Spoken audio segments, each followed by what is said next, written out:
Hello மக்களே, New Zealand தமிழச்சின் அன்பான வணக்கங்கள். நான் இன்னைக்கு என்ன செய்ய போகிறேன்னா புளிக்குழம்பு வைக்க போகிறேன். இது வந்து கத்திரிக்காவும் இது வந்து கவுப்பி போட்டு கத்திரிக்காவும் கருவாடு போட்டு வைக்க போகிறேன். ஒரு டேஸ்டியான குழம்பு வைக்க போகிறேன். பாருங்கள், நான் எப்படி வைக்கிறேன்னு பாருங்கள். இந்த பயிரை வந்து நான் வேக போடணும். இதை வாஷ் பண்ணிட்டு வரேன். இப்போ நான் வாஷ் பண்ணிட்டு வந்துட்டு இப்போ வந்து நம்ம வேக வைக்கலாம். அடுப்பு ஆன் பண்ணிக்கலாம்.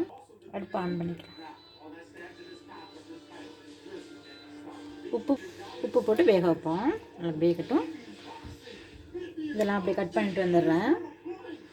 பயிர் நல்லா வெந்துருச்சு. நம்ம கறி வைக்க ஸ்டார்ட் பண்ணலாம். இப்போ வந்து வச்சாச்சு. இப்போ வந்து நம்ம ஹீட் ஆயிடுச்சு. இப்போ நம்ம ஆயிலை ஊற்றிக்கலாம்.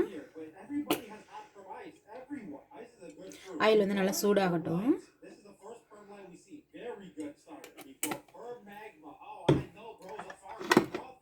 இந்த கருவாடு வந்து குச்சி கருவாடு.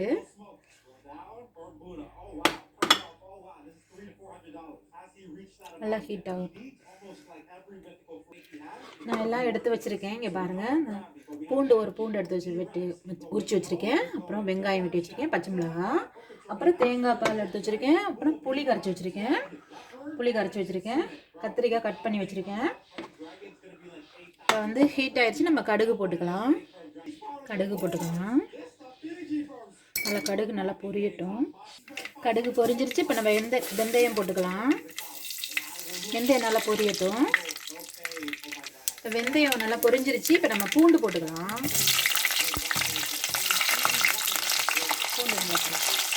வெங்காயத்தையும் போட்டுக்கணும். வெங்காயம், பச்சை மிளகாய், கருவேப்பிலாம் போட்டு நல்லா வதங்கட்டும். பொன்னிறமாக வரட்டும். இப்போ நான் அவிச்சு வச்சுருக்க பயிரில் வந்து மிளகாத்தூள் போட போகிறேன். மிளகாத்தூள் 1.5 ஸ்பூன் போட போகிறேன்.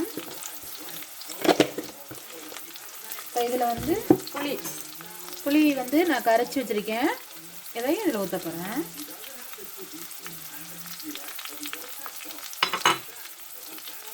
தேங்காய் பாலும் கரைச்சி வச்சுருக்கேன். அதையும் இதில் ஊற்ற போகிறேன்.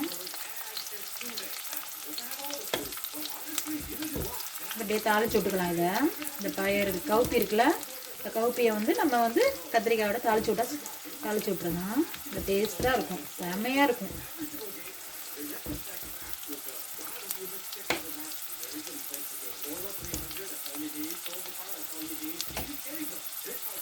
உப்பு போட்டுக்கலாம். அதில் உப்பு தேவையான அளவு போட்டுக்கலாம்.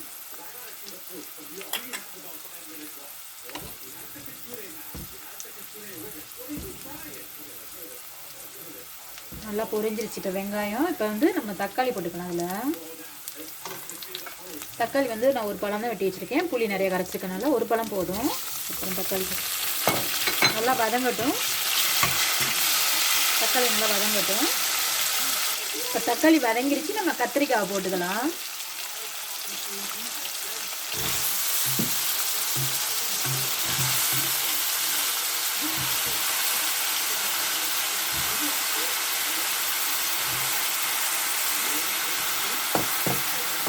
நல்லா கிண்டி விட்டுக்கணும்.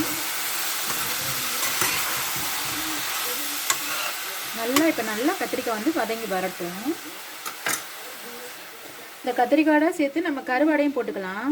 எல்லா கருவாடும் போடலாம். நான் ஒரு அளவாக தான் போடுறேன். இது போதும். இப்போ வந்து இந்த கத்திரிக்காயும் இந்த கருவாடு வதங்கும் போது அந்த நல்ல இதாக இருக்கும். இந்த கத்திரிக்காயில் வாசம்லாம் இந்த கத்திரிக்காயெல்லாம் கருவாடும் கத்திரிக்காயும் நல்லா வதங்கும் போது ஒரு டேஸ்ட் வரும். செம்மையாக இருக்கும். அது நல்லாயிருக்கும். ரெண்டும் சேர்ந்து வதங்கி வரட்டும். கத்திரிக்காயோட சேர்த்து கொஞ்சம் உப்பு போட்டுக்கலாம். நம்ம உப்பு சேர்த்து கொஞ்சம் இதில் கொஞ்சம் அதில் வந்து போட்டிருக்கேன். அதனால் கரெக்டாக இருக்கும். அளவெல்லாம் கரெக்டாக இருக்கும். உப்பு போட்டாச்சு. நல்லா வதங்கட்டும். செம்ம பாசமாக இருக்குது. இப்போ நல்லா வதங்கிருச்சு. இப்போ நம்ம வந்து தனி மிளகாத்தூள் 1 ஸ்பூன் போட்டுக்கலாம். 1 ஸ்பூன் வேணாம், 1/2 ஸ்பூன் போட்டுக்கலாம். நல்லா கிண்டி விட்டுக்கலாம். நல்லா வாசமாக இருக்குது. அந்த கருவாடு வாசம் கமகமன்னு இருக்குது. செம்மையாக இருக்குது. இப்போ வந்து மஞ்சத்தூள் 1 ஸ்பூன் போட்டுக்கலாம். நல்லா கிண்டி விட்டுக்கணும். கொஞ்சம் வதங்கட்டும், அதுக்கப்புறம் நம்ம தாளிச்சுட்டுக்கணுங்க.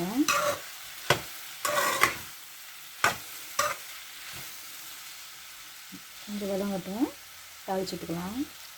இப்போ வந்து நம்ம அதை ஊற்றிக்கலாம். நீங்கள் பயிர் அவிக்கிற நேரம் அந்த தண்ணி மட்டும் கீழே ஊற்றிடாதீங்க, அதில் தான் சத்தே இருக்குது. அதையும் சேர்த்து நீங்கள் கரைச்சிருங்க. எல்லாத்தையும் மசாலாலாம் போட்டு மிளகாத்தூள் மட்டும் கரைச்சிருங்க.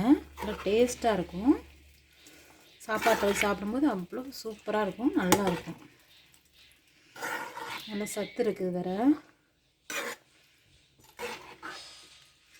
டேஸ்ட்டான கத்திரிக்காய் உப்பி போட்டு கருவாடு போட்டு கறி வச்சாச்சு. புளிக்குழம்பு டேஸ்ட்டாக இருக்கும். இதில் கொஞ்சம் நம்ம தண்ணி சேர்த்துக்கலாம். நல்லா கொதிக்கட்டும். இப்போ பச்சை வடையெல்லாம் போடட்டும், நல்லா கொதிக்கட்டும்.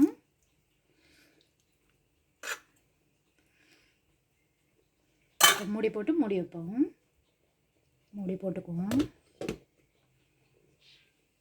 நல்லா கொதிக்கட்டும்.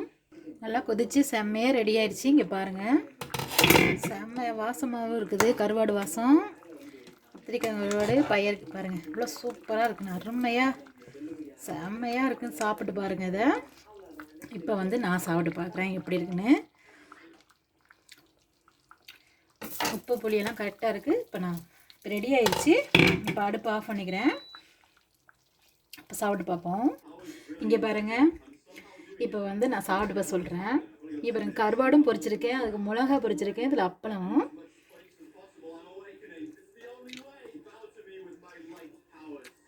ஆஹா, சூப்பராக இருக்குது. நீங்கள் ட்ரை பண்ணி பாருங்கள், சூப்பராக இருக்கும். நான் சும்மா சொல்லலை, அவ்வளோ அருமையாக இருக்குது, டேஸ்ட்டாக இருக்குது, ரொம்ப ரொம்ப டேஸ்ட்டாக இருக்குது. இதுக்கு மிஞ்சி எதுவுமே கிடையாதுங்க. சாப்பிட்டு பாருங்கள் மக்களே. இது பிடிச்சிருந்தா லைக் பண்ணுங்கள், கமெண்ட் பண்ணுங்கள், சப்ஸ்கிரைப் பண்ணுங்கள், அப்புறம் பெல் பட்டன் அடிங்க. பாய், நெக்ஸ்ட் வீடியோவில் பார்க்கலாம். ஓகே மக்களே, பாய், see you.